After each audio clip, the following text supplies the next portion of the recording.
जब हामी दोमुखादेखि माथि ममेतर्फ अघि बढ्छौँ तब बाटोहरूमा चाहिँ यस्तो एउटा रोमाञ्चक बाटो आउँछ क्या दामी बाटो छ। तर कतिजना चाहिँ भिरसँग डराउनु हुने अनि अप्ठ्यारो बाटोमा नसक्ने हुनुहुन्छ भने चाहिँ तपाईँहरूलाई गाह्रो पनि हुनसक्छ। किनभने यहाँ माथि हेर्नुहोस् न, देखाइदिन्छ क्या, माथि पनि भिर छ तल पनि भिर छ, बिचमा चाहिँ मान्छे हिँड्ने बाटो छ क्या। यहाँ हेरौँ न, यो भिर छ क्या। ओके, एउटा यो फोटो खिच्दा चाहिँ म यस्तरी हिँड्ने यस्तोमा हिँड्ने भन्नु चाहिँ रमाइलो हो। तर एक हिसाबले भन्नुपर्दा यो यहाँको बासिन्दाको लागि चाहिँ कष्ट नै हो। किन भन्दाखेरि सधैँ यो बाटो हिँडेर आफ्नो जीवन गुजारा गर्न त गाह्रो हुन्छ नि त।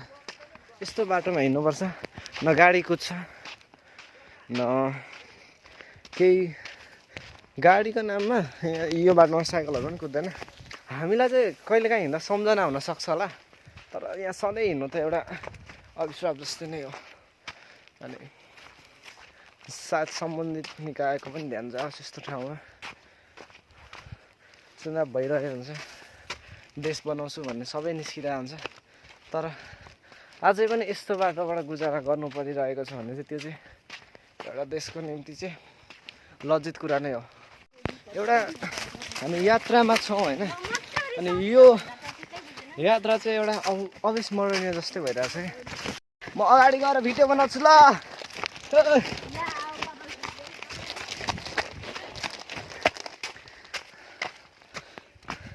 Please welcome welcome.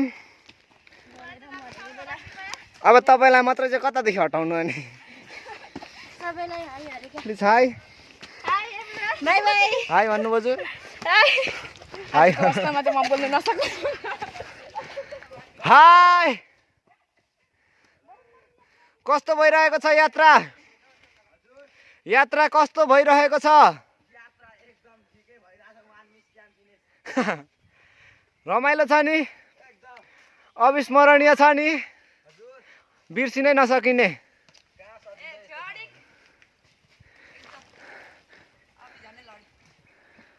पछाडिको टोलीहरूलाई त म त पर्खिँदिनँ। रात पर्छ अब सानो ढिलो हिँड्दैन अनि बाटो चाहिँ सही छ क्या। फिलिली कुद्नुपर्छ, रमाइलो हुन्छ। यहाँ कुद्नु जति आनन्द त केही भएन त। आमा कति रमाइलो।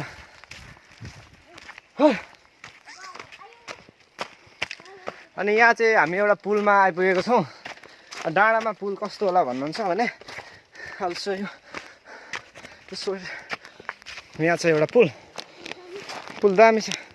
सायद यता चाहिँ बाख्राहरू पाडापाडी के भन्छ बाछा बाछीहरू चराउँदा चाहिँ छेक्नको लागि बनाएको हुनसक्छ। यो हो पुल।